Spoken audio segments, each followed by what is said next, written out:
The following slideshow reviews the process for making a bare ornament using a push mold technique. The materials used for this example include an air dry molding compound and ComposiMold, PowerMold, reusable mold making material. The PowerMold is used because of its firmness to allow clays, polymer clays, modeling compounds, or other materials to be pushed into the mold without deforming the mold shape.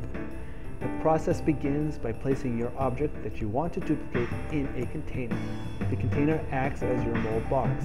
If the part floats, use hot glue to glue it to the bottom of the mold box. Spray or wipe the part in the mold box with a mold release such as vegetable oil. Wipe away any excess mold release. Too much mold release may make bubbles.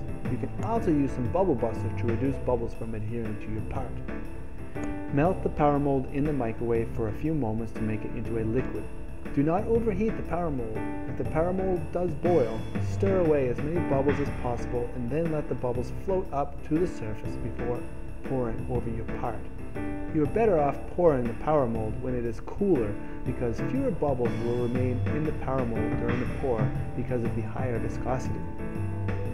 Pour the PowerMold reusable mold making material so that it covers your part by about 1/2 inch. Use a toothpick or a paperclip to pull away or wipe away any bubbles from the areas where the bubbles may adhere, such as in the eye sockets or other crevices. You don't need to break the bubbles, just pull them away from the surface of your part.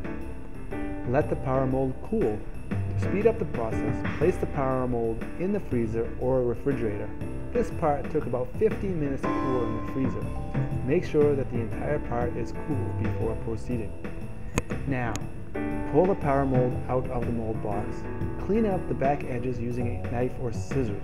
Any PowerMold that you do remove can be reused to make your next mold, so don't throw it away.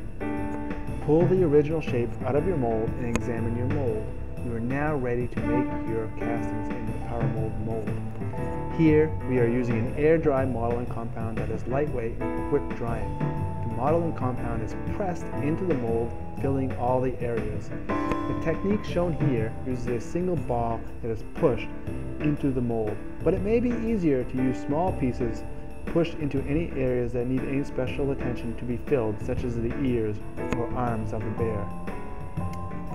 Use a knife or spatula to clean up the back surface as appropriate. Use your fingers to press back the edges of the casting to create smooth edge and make it easier to remove from the mold. When finished, pushing in the modeling compound, pull the PowerMold away from the modeling compound as much as possible.